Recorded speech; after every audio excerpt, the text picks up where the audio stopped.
The Packing House has the best fish fry around. Hand-breaded Icelandic cod, perch, clam chowder, tartar sauce, coleslaw, potato pancakes, all made in-house from scratch. Dinner includes 3 large pieces of fish, french fries or potato pancakes, tartar sauce, rye bread and butter, clam chowder, coleslaw, and lemon. Packing House, MKE.com.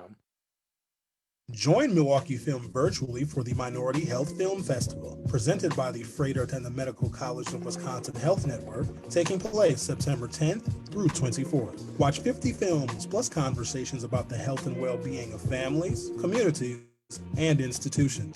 Festival passes are on sale now at mkefilm.org/MHFF.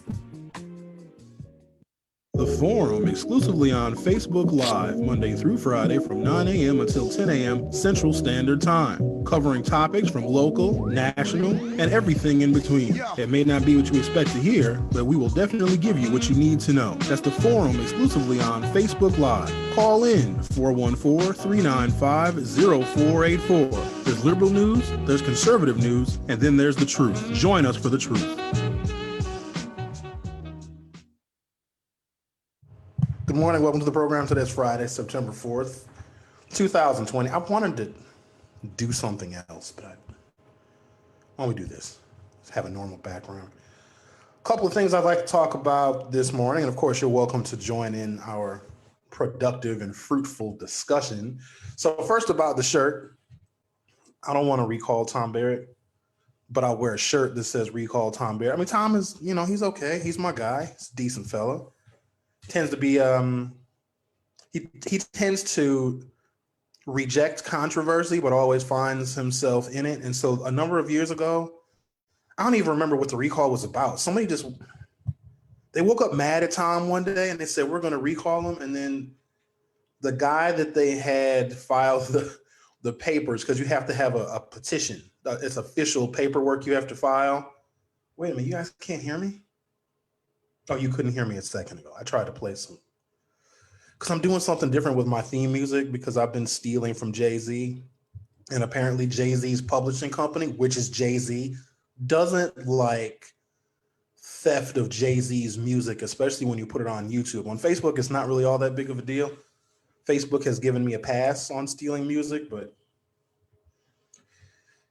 yeah, YouTube, not so much. Anyway, so somebody filed a petition to recall Tom Barrett, and then they got t-shirts printed up, and they didn't get nearly enough signatures.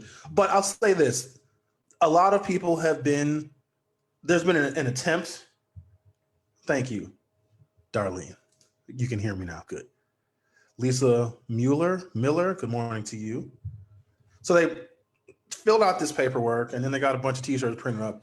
But we've tried to recall a lot of politicians, and it never works. The only time there's ever been, in my lifetime, there's ever been a successful recall of a politician was during a pension scandal with the Milwaukee County Board 2001, 2002.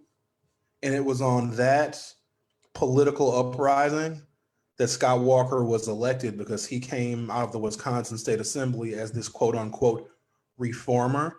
All Scott Walker did was capture a moment, and most of his political career have been perfectly capturing a moment and using the momentum built into the moment to propel him into office. A lot of folks don't know that Scott Walker was working on voter ID bills back in the 1990s. Like 1993, he'd been working on things like voter ID and things to suppress the African American vote. A lot of folks didn't know that.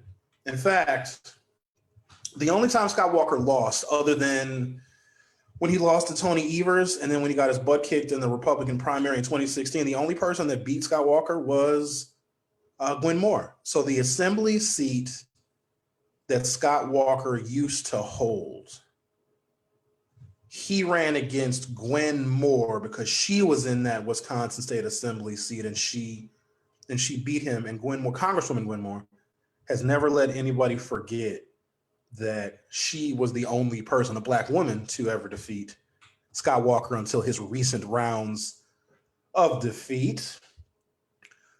Denise Jones, good Friday morning to you as well. Vanessa Garrett says cancel. So I got a few things here.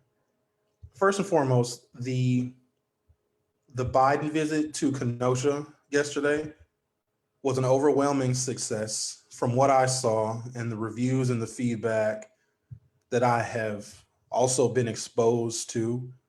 He looked and sounded presidential. And it's such a far cry from what we have been hearing and what we have been seeing. There's been a bunch of theories about Donald Trump, and I don't want to make this broadcast more about Trump than I need to. But there was something that I witnessed, that I saw, that I can't unsee it. And it was a psychologist, and we know that both political parties will, on their news shows, will interview dime store psychologists to try and talk about the mental state of the other candidate. But there were some things that were so compelling about what this particular psychologist said about Donald Trump, because he had examples that I could relate to. Things that Donald Trump has said, his actions, his mannerisms, all point to early onset dementia, even though I guess it's not really early onset. Trump is in his 70s. And one of the things that this particular psychologist said is that as time goes on, he will become increasingly detached and unhinged. And this was the part that stuck out for me. As white men in particular, and I don't really know a lot of old white people. I just don't. They don't really hang out in my circles. But what the psychologist said is that as older white men get, more rapidly engulfed in dementia, they become more racist, or their racist sentiments that they've held in now start to come out. And I'm wondering if that applies across the board, because there's always an old white guy who is yelling and shouting racial epithets, not to take away from the younger white people, men and women, that do that. But he pointed to all these examples that show that Donald Trump is not even fit to be president now, let alone until January 20th, 2021, and certainly not for 4 more years if he is in the early stages of dementia. And there was a segment they did that was surrounding his visit to Walter Reed Medical Hospital. I think it's outside of Bethesda, Maryland. That's where the presidents and their staff go to get their medical treatment. And then it was leaked that Mike Pence had to be on standby to assume presidential duties. And then to fortify that segment, they did an interview with Joe Biden and said, hey, Joe Biden, you were vice president for 8 years. Were you ever, instructed or told that you would have to assume presidential duties because Barack Obama was out or incapacitated? And without Joe Biden giving a lot of detail about that, because I believe there probably have been a few times where Barack Obama had to, or the administration had to hand off power temporarily to Joe Biden, but it's for very specific reasons when the president is incapacitated. Like if Barack Obama got a colonoscopy, and guys, get a colonoscopy, ladies too. You don't even feel it. You go to sleep and you wake up, and if you're lucky, they'll put your underwear back on when you wake up and get a colonoscopy. But the only time that happens is when a president is incapacitated. And so Donald Trump and his way of telepathing information that he really doesn't want you to know, but he kind of sneaks it out. Because the rumor was Donald Trump had a series of mini strokes. But he, of course, never admitted to that because he's got the best doctors and he's in the best shape. You guys remember when his former personal physician said that he doesn't know how Donald Trump can eat all this McDonald's. It must be his genetics. And Donald Trump could live to be 200 years old. It was amazing how they got that doctor to say that. But if Trump did have a series of mini strokes, when he tweeted, he didn't want you to know that or think that at all. He said, I didn't have any strokes, not even a little one. Like, why would you even say that? And so all of this is calling into question the mental and physical health of the president, which, here's the thing, whether you like Donald Trump or not, I'd imagine most of you probably don't, the president's health is a matter of national security because we need to know if the president of the United States, who has the nuclear codes, is suffering from dementia. And so they try and convince us that there's a number of safeguards so that Donald Trump just can't wake up one morning and push a bunch of buttons and bomb whatever country he wants. Those safeguards don't really exist. They don't really exist. And so that is why we need to be concerned about his mental health. And when you talk about people that are supposed to be patriotic, if you love this country, and I don't even know how people feel about America these days, but those that have a lot of support for Trump still should be more concerned than anybody, because if they love the country and they love him, shouldn't they be concerned about his health? But they are not. Tish Nelson says, that's true. I worked in healthcare for 9 years, and people with dementia and Alzheimer's goes through that. It's like they forget they were hiding their racism, and it all comes out. Yes, about the way Biden appeared, says Monica Emma. What is there are noises in my damn office here? Okay, let me get to that. Because Biden sounded and acted like he was really good. Do you guys ever still get nervous when you listen to Biden speak? I get real nervous because sometimes he says stuff, and it's not funny. And I'm just, because he has to speak without gaffing, because we're in this red zone now between the date of, what is today? It's like 2 months from today. The election is November 3rd. Today is September 4th. So we're less than 2 months from the election. And so Joe Biden is going to really be under a microscope. So any, misstep in his communication, any stutter, they're going to use that against him, and they're going to do an anti-Joe Biden commercial based upon whatever Joe Biden messes up in his speech. And so when I hear him talk, I get really nervous. We do have some debates coming up. There's some information I put in the group about who's going to be moderating the 3 scheduled presidential debates. For a while, I was maintaining my position of Joe Biden should not debate Trump. He shouldn't. For what? To convince somebody? What's the point of that? To iron out their positions?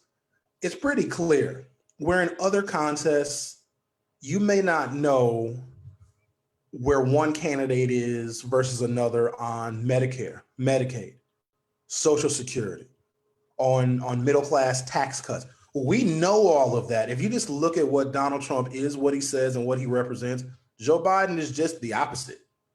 Aside from the fact that they're both white guys in their 70s, no positions, at least for me, no positions need to be defined. I don't need Joe Biden to really explain to me all of his details on how he's going to rebuild a green energy economy. We know that Donald Trump likes coal, big, beautiful coal, if I'm quoting him correctly. This one is from the Star Tribune, and I had to go to a national, I guess that's not national, another news source for this, because I found this out this morning. KenoshaNews.com, which is where I've been getting a lot of my information from as far as what's been going on the ground in Kenosha.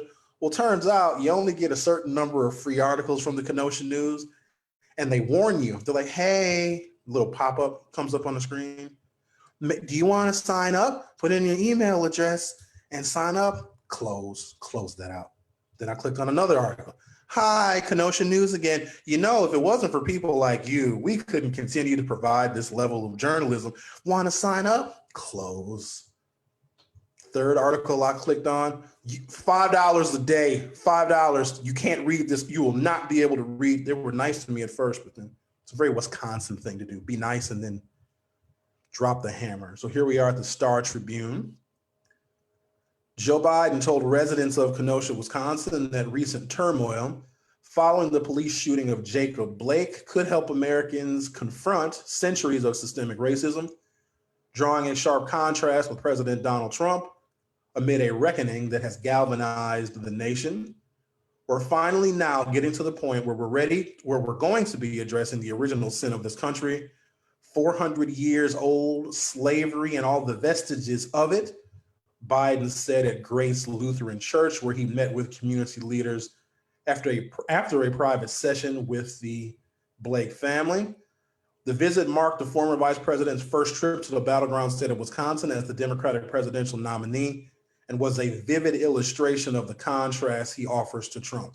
And I think he did a very, very good job of offering those contrasts. He was calm. He was reassuring. There's a commercial they're playing right now. It's black and white, and it shows Joe Biden and talking about Obama. And he's like, healthcare is personal to me. And then they're in the hospital bed, or the hospital where he was sworn in to the U.S. Senate when Joe Biden was 29 years old. And his children they're in the hospital because he just lost his wife and another one of his children in a car accident. He's like, it's personal to me. He's like, I couldn't imagine if the insurance company was not covering my family after this time of tragedy. And then they quick cut to Obama. He's like, Obamacare is personal for me. Have we forgotten that Donald Trump is still working to try and overturn the Affordable Care Act during a pandemic? Can you imagine for a second, ladies and gentlemen? Because we can't forget that stuff. We get, so awash with other information, other bad news and terrible things that are happening. And don't worry, I got more terrible things to talk about. Could you imagine if there's a coronavirus vaccine, which I come to find out 40% of y'all are not going to take it ever. So it's literally pointless. But just follow me for a minute. We get a coronavirus vaccine and then you got to pay for it because your insurance is not going to cover it. Could you imagine people that are going to have long lasting complications from the coronavirus, a pre-existing condition due to the coronavirus that Donald Trump literally did nothing to help stop the propagation of, and you have a pre-existing condition? And then in Donald Trump's America, when you want to get health insurance, you can't get it because you got the coronavirus and you have a pre-existing condition. Those are all very real scenarios, and they're not far-fetched. The only people that will be able to get insurance in this country are the ultra healthy, who essentially present no risk and very little expense to the insurance companies. That is what they're aiming for. That is what happens when insurance companies write bills and write policy. They only want to insure the healthiest people. Could you imagine you get in one fender bender, one car accident, and you can't get car insurance ever, and you're going to drive around in this 4,000-pound missile that can do all sorts of damage, and you can never get insurance because getting in a car accident could be a pre-existing condition? Sounds ridiculous, right? That's exactly what they're trying to do with our health insurance, and we've just forgotten about that. Or maybe we just need a gentle reminder. And so if someone is still trying to get you to convince them on why they should vote for Joe Biden, and you're probably going to get a lot of that, but I hate having the conversations because at this point, I just shrug my shoulders. It's also a problem that the left political spectrum, which is the majority of people in this country, whether they vote for Democrats or not, if you take some of the things that Democrats discuss every day from the local level up to the federal level, those are real issues for real people and real families, not rich people, not corporations, not billionaire business owners, like real salt of the earth, hardworking people that just want to make it and maybe have a little money in the bank to go on vacation or go to the old country buffet every now and again. Do people still go to the old country buffet? Democrats have that message. The problem is Democrats don't have nor utilize media the way conservatives do. And I've been in this discussion for almost the last 10 years. liberals, progressives, Democrats, moderates, anyone who sides with more democratic themes don't support their media outlets. Some years ago, they tried a progressive radio network called Air America, failed. I think Al Franken was a part of that. The only one that exists is you've got the Tom Hartman show, but he's such a wacko lefty that you can only listen to him for a couple of minutes. Democrats, liberals, and progressives don't heavily rely on radio as for mass communication like conservatives do. Conservatives will put on their AM radio station and listen to talk radio, and then they'll turn on Fox News when they're in the house, but then they'll put the radio back on again to listen to their sports games and their Brewers games and their Packer games. They are glued to it. And right-leaning listeners and businesses invest in talk radio. Democrats don't. And maybe it's because Democrats get their information from a variety of other sources, because Democrats read books. Well, they read books more often than Republicans do. And it just doesn't work. So having like broadcast radio, this format is totally different. Good morning, Alden. Ronald Gergen, good morning to you. Cassandra D says, a debate will not change my mind. My vote is against 45. Sahara Ali says, good morning, Forum. Forum says, good morning to you as well. And I've struggled with that because we oftentimes suffer more from lack of information. If people knew all of the details of what our Democratic executives and legislators are doing for people every single day, it just doesn't get covered, because you can't look for mainstream media to be fair to the Democrats. Even I'm starting to see and sense the political bias in the local television news. You can tell, like when they're talking about things that happen that obviously can evoke emotion, whether it's something in Kenosha or the George Floyd protest, you can actually see them cringe. And I know that they're not trying to communicate that while they're delivering the local news, but you can tell. I put out a tweet a couple of weeks ago because I can guess the political affiliation of the people that are bringing us morning news and after like the evening news in Milwaukee. Because you can tell. You can smell a Republican these days. They can't hide it. And so I put out a tweet of the local news anchors that I believe are Republicans. Or I said, well, I put the names. I tagged all of them in the tweet, the people who do local broadcasting, television broadcasting for networks here in Milwaukee. And I said, I know the political affiliations of all of these people. And so then I get an inbox from Ted Perry. Ted Perry works for Fox 6. He's like, Sherwin, tell me what you think. And I was like, these are the Republicans, these are the Democrats. And then I tagged him as well. He's like, well, what do you think I am? And you never want to get into that debate.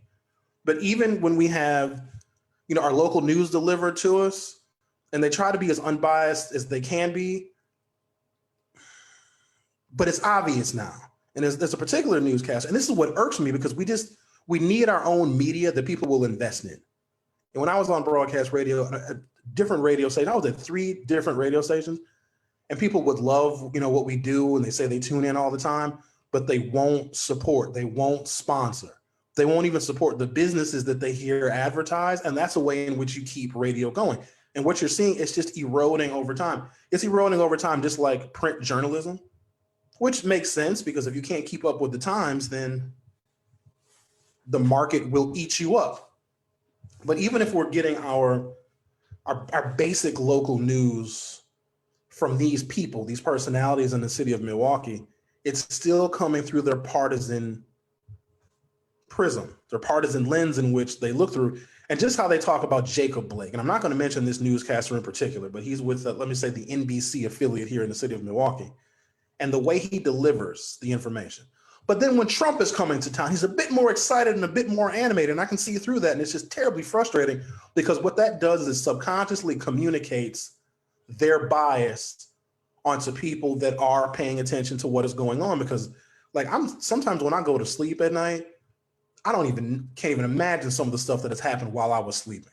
Was there another riot? Was there more looting? Were there more protests? And so we're heavily reliant on news. It's just unfortunate that the ones that are delivering it to us are biased. Now, I'm biased too.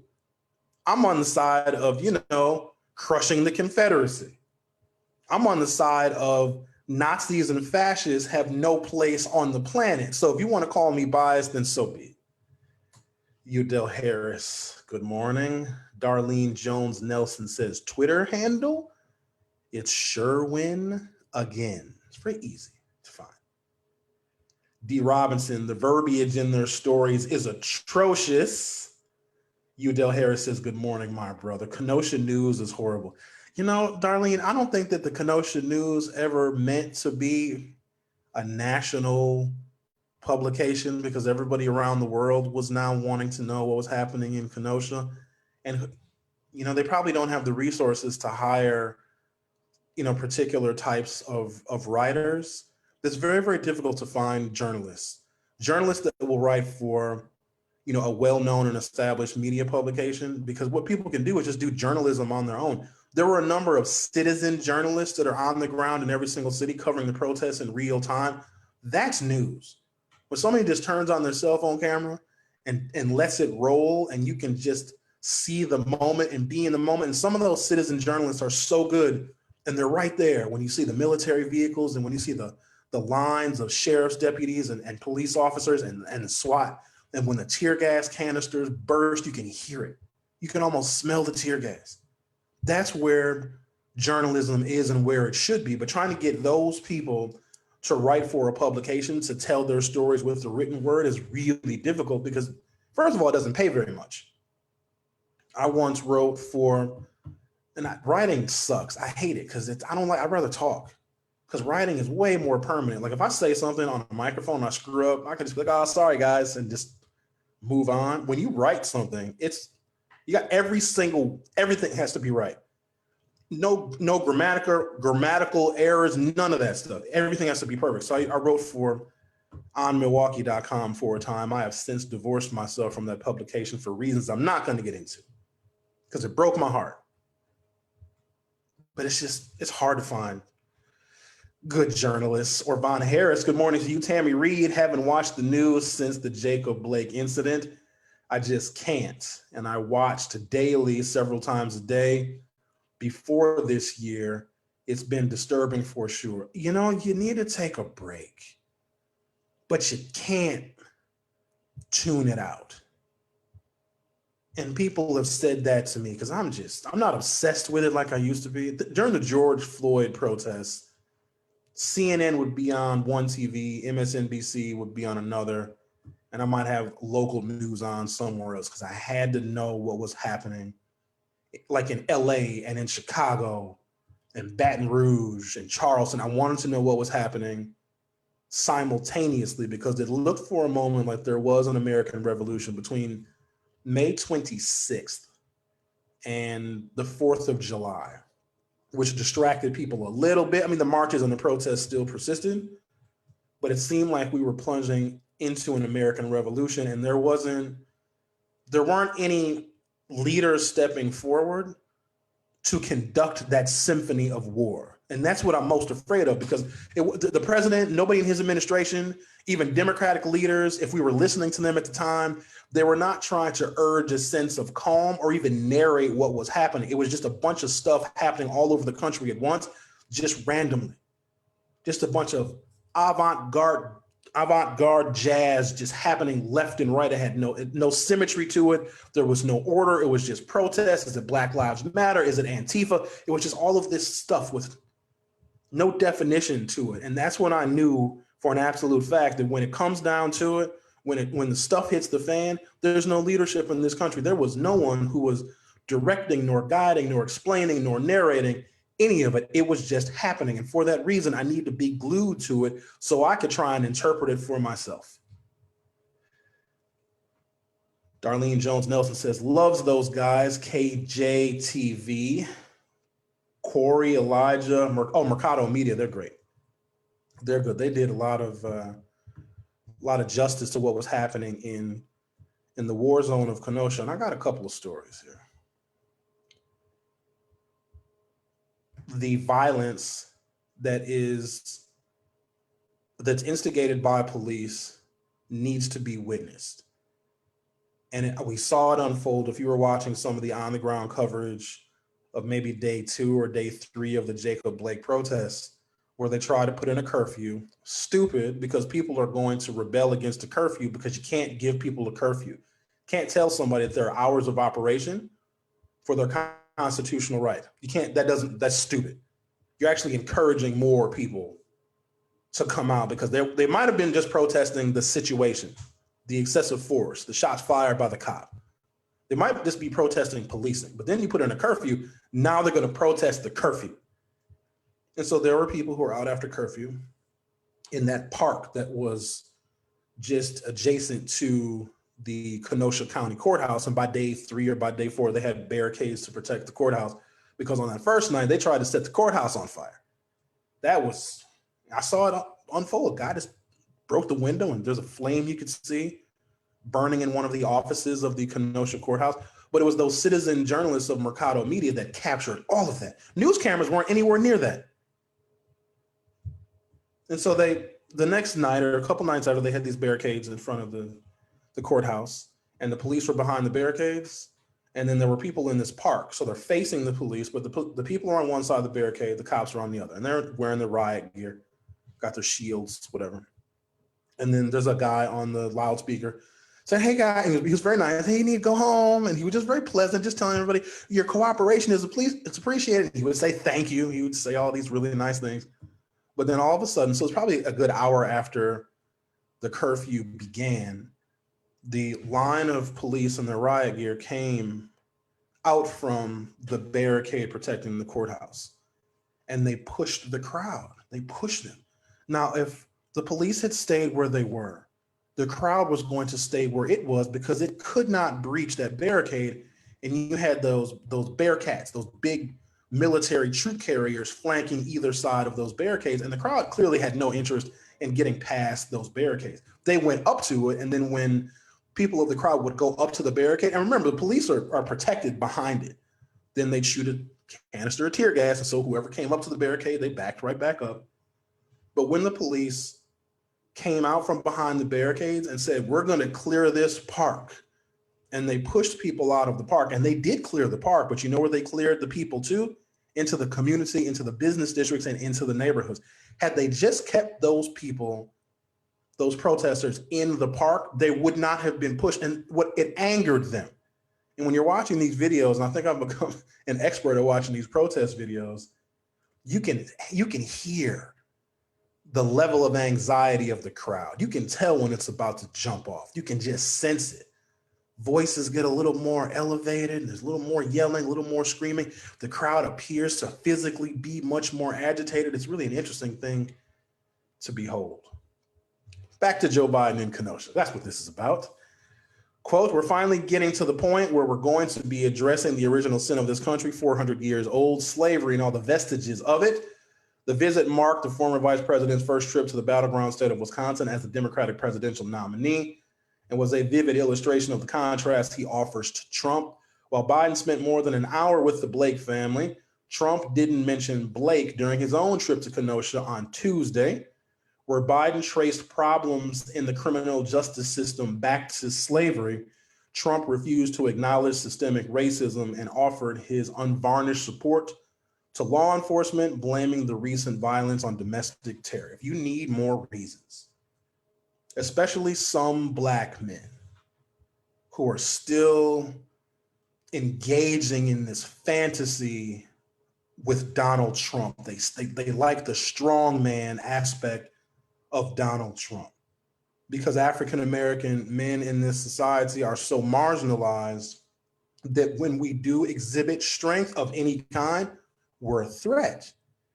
But maybe they believe that if they support Trump, or they stand up for him, or they vote for him, they are rationalizing them one day being strong men. And that's just a fantasy. It's a fantasy that happens when people are colonized. You sometimes fall in love with your oppressor. It's called the Stockholm Syndrome, and it's a very old phenomenon.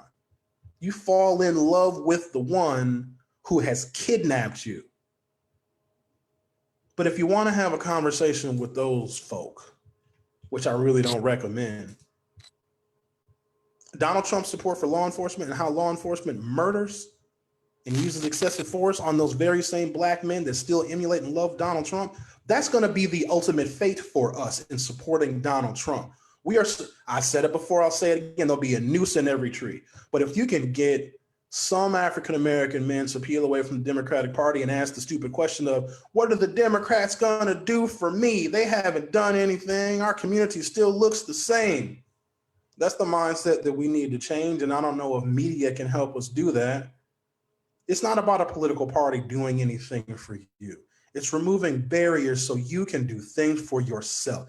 But if you always think that voting for someone is going to do something for you, it's going to put money in your pocket, or it's going to pay for your house, or if it's going to do all these magical things for you, casting a vote is not playing the lottery.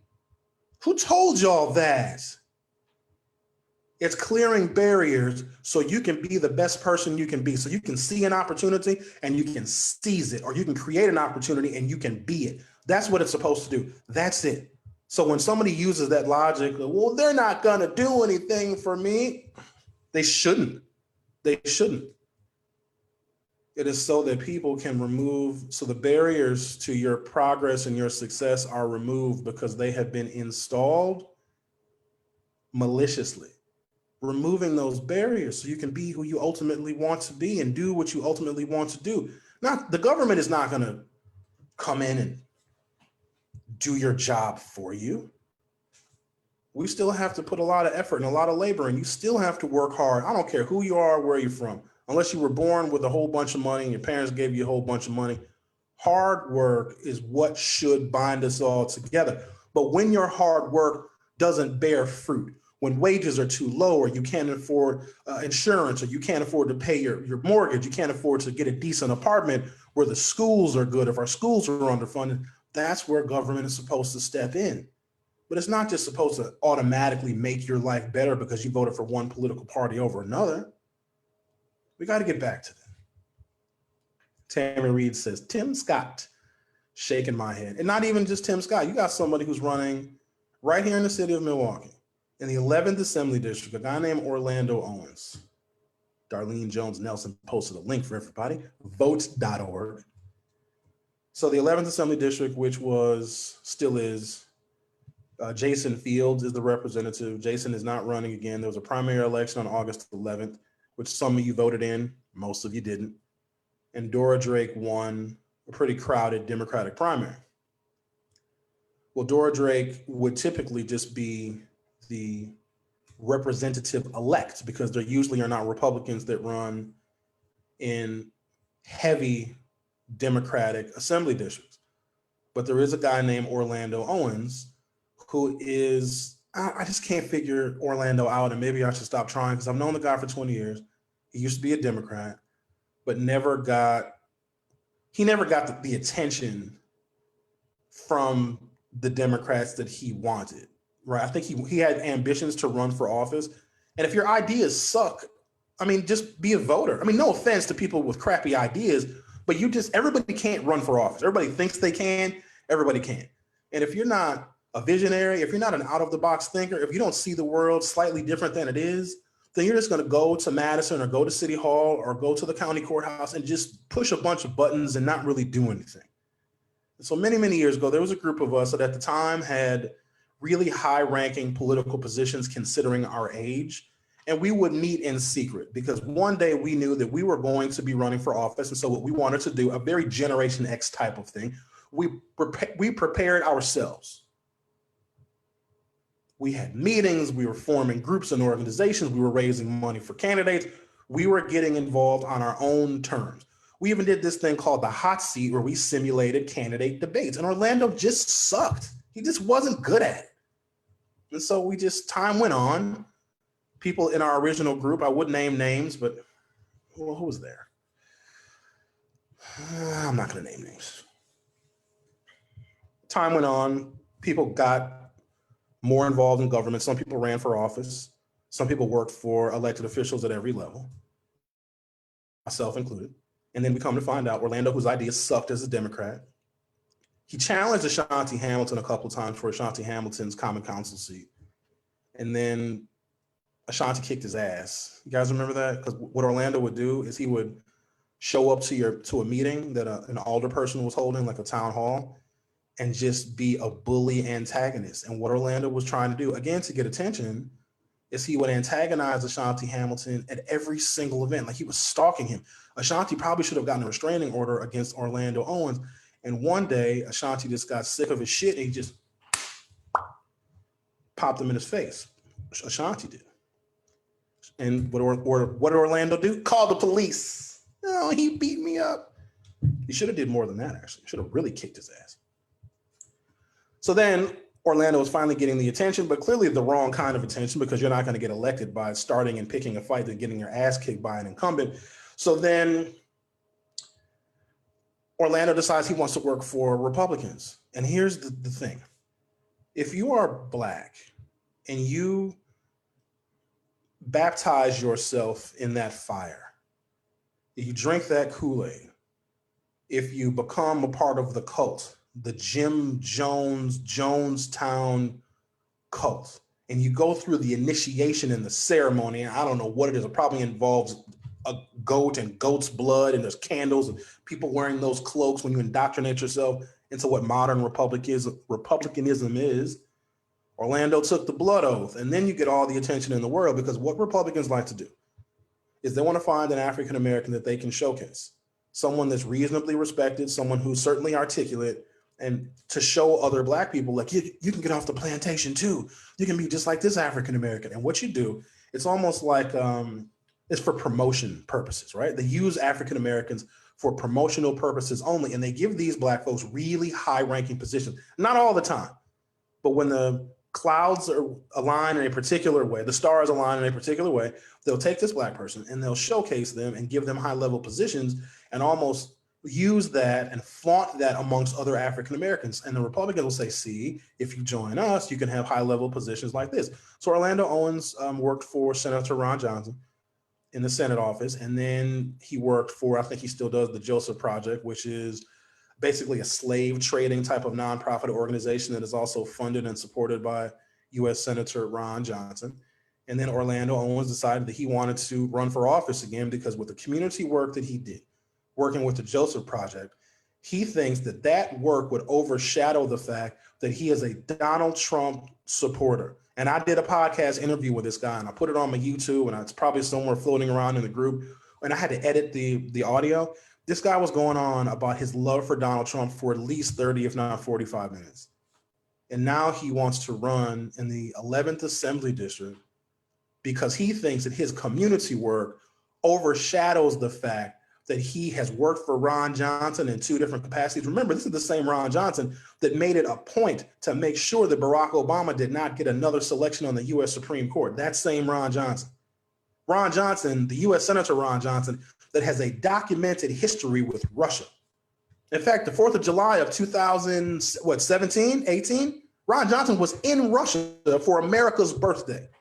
So if you think Donald Trump is in bed with Russia, our senator here in the state of Wisconsin is just as, he's under the covers too. They're having a threesome. It's Ron Johnson, Vladimir Putin, and Trump, and it's disgusting. And Orlando Owens wants to promote Donald Trump's sensibilities to the Black community by running in the 11th Assembly District, and we ain't having it. Not only are we not having it, Orlando Owens, and I usually don't say this, he should never run for public office, ever. He'll try again, but voters need to remind him there is no place for him. There is no place for him to be a showcase for Republicanism. Republicanism is killing Black people. Republicanism and law and order, or whatever they call law and order, is shooting Black men in the back. It's silencing people that have an issue with a fascist. That's what Republicanism is right now. And to have somebody African American to pretend that doesn't happen, to pretend that doesn't exist, is problematic, because where there's one, there'll probably be another. I'm tired of this Democratic plantation. Take the Democrats away. Take the Republicans away. Your Black ass is still on a plantation. I get a little angry about that. The Joseph Project is some BS. So what I know about the Joseph Project, so it's so there's some employers in the Sheboygan area, and it's weird because they're far away. And what the Joseph Project does is it has specific to African American men, and it's run out of a church which shouldn't shock anybody because there's a lot of black churches that are deeply connected with the Republican Party. And that goes back to this thing called the faith-based initiative.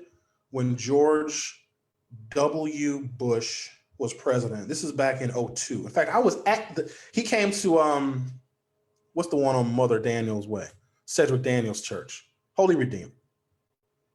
At the time, I was working for Congressman Tom Barrett. Tom Barrett was also running for governor the first time. I'm sorry, Tom, I'm wearing a Recall Tom Barrett t-shirt, but I'm running out of t-shirts. What do you want me to do? Anyways, I was working for Tom in Congress. And then we come to find out, because the first people that are alerted when there's a presidential visit is the congressional delegation of the area in which the president plans to visit.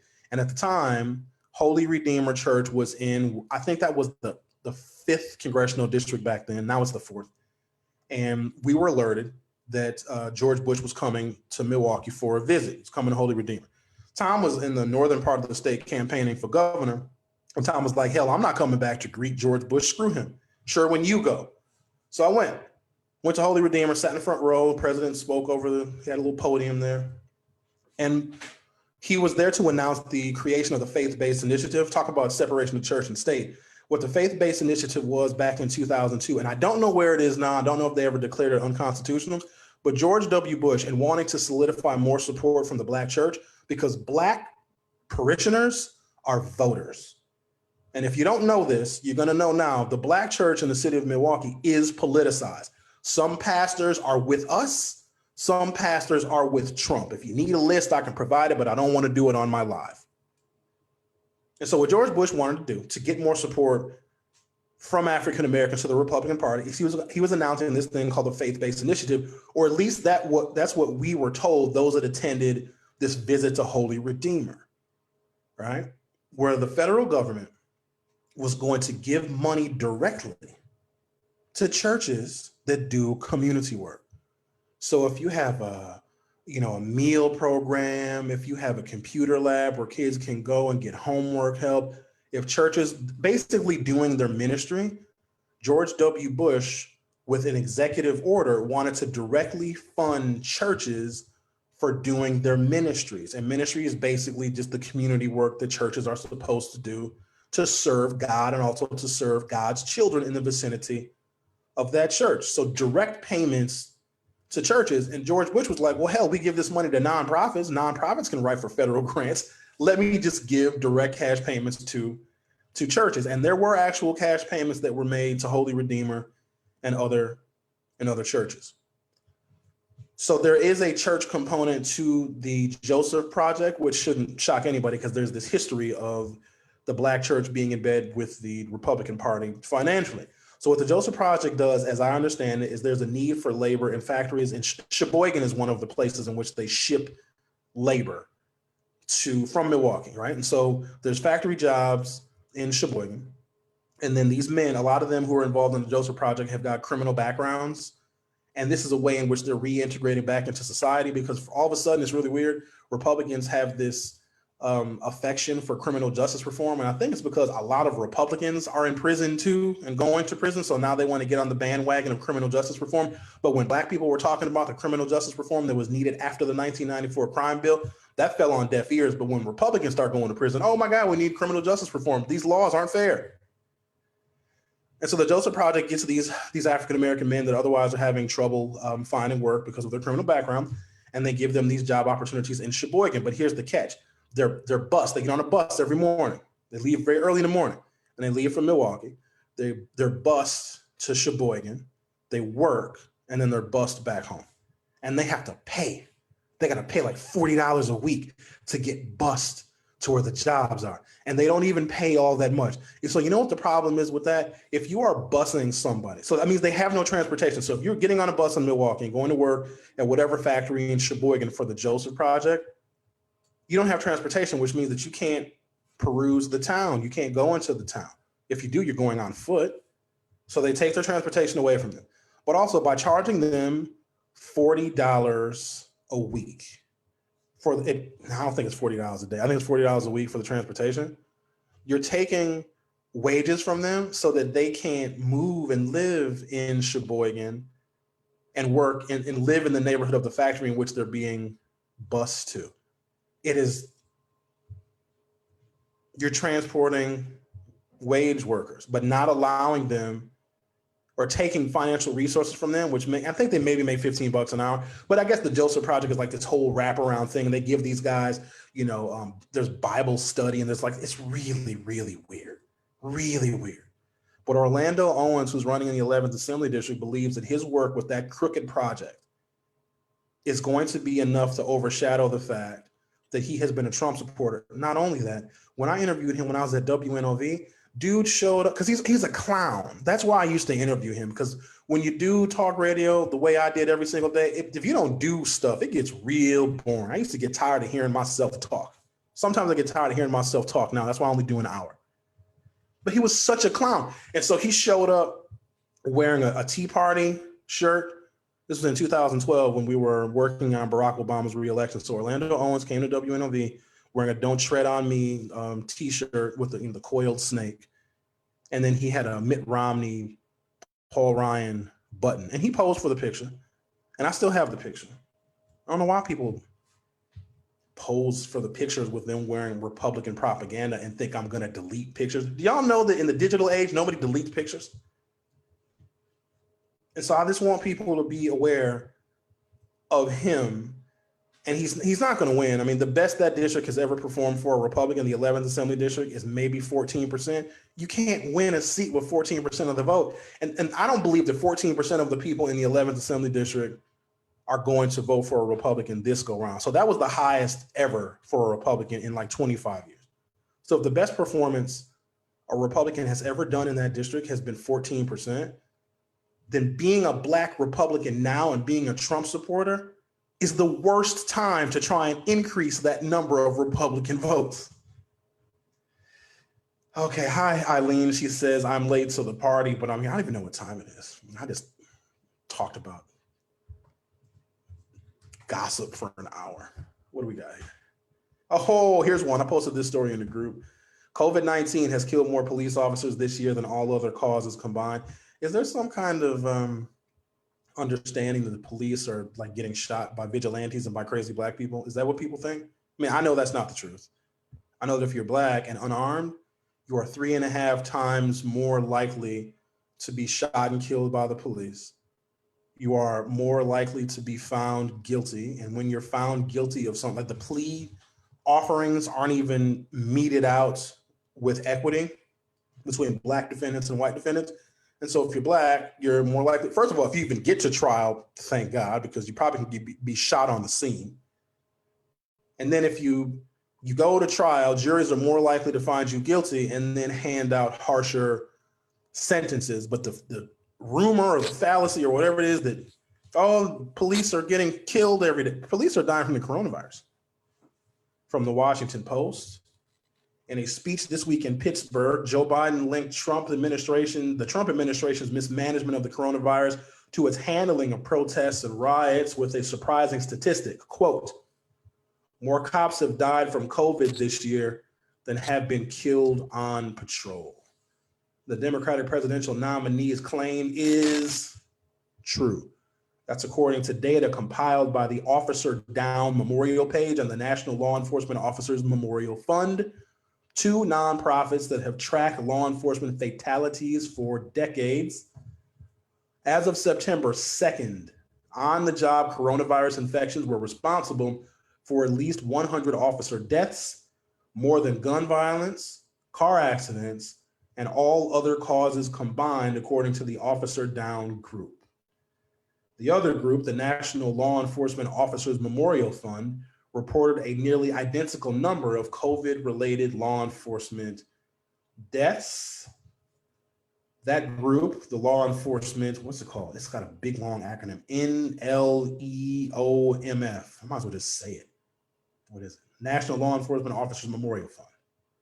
NLEOMF reported nearly identical number of COVID-related law enforcement deaths. It also noted that fatalities due to non-COVID causes are actually down year over year, undermining President Trump's claims that law enforcement has become the target of dangerous assault by the radical left. No, that dangerous assault on police officers is the coronavirus that Donald Trump is still going to pretend like it's going to disappear like a miracle.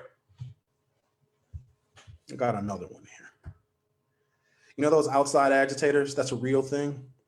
So when there's violence and there's rioting and there's looting, that's now we're coming to find out, and it took a while for us to get to this point, but aren't we coming to the realization and the understanding that people really aren't tearing up their own communities? It is outside agitators because they keep getting caught every single day. More of them are getting arrested. People that, and now the ATF is involved, the Bureau of Alcohol, Tobacco, Firearms, and Explosives, because when a riot turns into, or protest turns into arson, now you have raised the level of enforcement to that federal agency. When people are transporting firearms across state lines, now the ATF gets involved, right? So as the ATF is investigating these things that have been happening all over the country, what are they seeing? They're seeing that more and more of these people that are getting caught aren't even from the communities in which the violence and destruction is taking place. This one is from ABC News. I'll post all of these links in the group if I haven't already. 2 Missouri men were arrested on firearms charges after a tipster warned law enforcement that the pair were traveling to Kenosha, Wisconsin with assault-style weapons, according to court documents. Michael M. Carmo, age 40, and Cody E. Smith, age 33, were arrested at a hotel near Kenosha on Tuesday and charged with illegal possession of firearms, the Department of Justice announced on Thursday. According to the criminal complaint against them, they were found with a major cache of firearms and weapons in their vehicle and hotel room that included an AR-15, shotguns, handguns, a dagger. You gonna dagger somebody? A saw, and magazines. Civil unrest, violence, and looting erupted in Kenosha after Jacob Blake, who was Black, was shot 7 times in the back by a Kenosha police officer on August 23rd. 2 protesters were fatally shot and a third wounded by an alleged 17-year-old gunman. Yeah, we know all of that, ABC News. According to the complaint, the Kenosha Police Department advised the FBI on Tuesday that a law enforcement agency in Iowa had received a tip that Carmo and an unidentified man were traveling with firearms from Missouri to Kenosha. Carmo allegedly told the tipster on August 31st that, quote, he was going to Kenosha with the intention of possibly using the firearms on people, the complaint stated. Text messages between Carmo and the tipster allegedly included a photograph of Carmo holding a rifle with a drum-style magazine in it, along with a message, quote, this is the game changer, the complaint said. It's outside people that are causing a lot of the violence and destruction and the death, as we saw in Kenosha with the 17-year-old kid. But here's where the left political spectrum is at a disadvantage. So when you have outside agitators that are on the side of fascism, on the side of the Confederacy, and are Donald Trump supporters, and they come to a city in which they have no ties, no friends, no family, they own no property, and they have no allegiance to these cities, and they cause destruction. Because the myth and the stereotype is that Black people and Antifa, like they're the bad ones, that people believe that it's actually those who are protesting for racial justice are the violent ones. And here's where we lose that debate. Because right-wing talk radio and cable news spreads the message of the Black Lives Matter people are the ones that are the violent thugs. So even when the right sends their agitators in, and people will always say, oh, it's George Soros that are paying protesters. No, it's not. It's Donald Trump. Because if you have destruction in these cities, you're going to blame the Black people that are getting shot by the police. That's what they do. And they can run that message over and over again. And Tucker Carlson, and they can get on Fox News. And I can't name any other person on Fox News because I don't know who the hell they are. And they run the story, and then conservative talk radio, which is just a bunch of mindless zombies. And they continue to run the story, and they incite more fear, and they incite more fear when it's them that are responsible for sending and supporting the people that are causing the violence and the chaos and the destruction. They're responsible for it, but they blame it on somebody else. That's old Adolf Hitler stuff. Accuse your enemy of what you're doing. Accuse them, and they have the media to support it. So they can send more of these violent thugs that want to do nothing more than cause destruction so that conservative news has something to talk about. They have people to blame. They will never turn the blame inward. And they're the ones that are causing all of this wanton chaos and destruction. And they're just people that want to do nothing more than live a good life. That's all it is. Guys, I don't know why that's why my music isn't playing. There it is. That's my new theme music, I think. Appreciate you guys listening. I'm working on some format changes here. You guys are gonna have to bear with me as I try and figure out this new way of broadcasting. Wow, I just lost my video. Oh, there I am. Maybe this goes on my blooper reel one day. But I appreciate you guys. I want you guys to have a really good weekend. Please stay safe. And I guess I'll see everybody on Monday, right?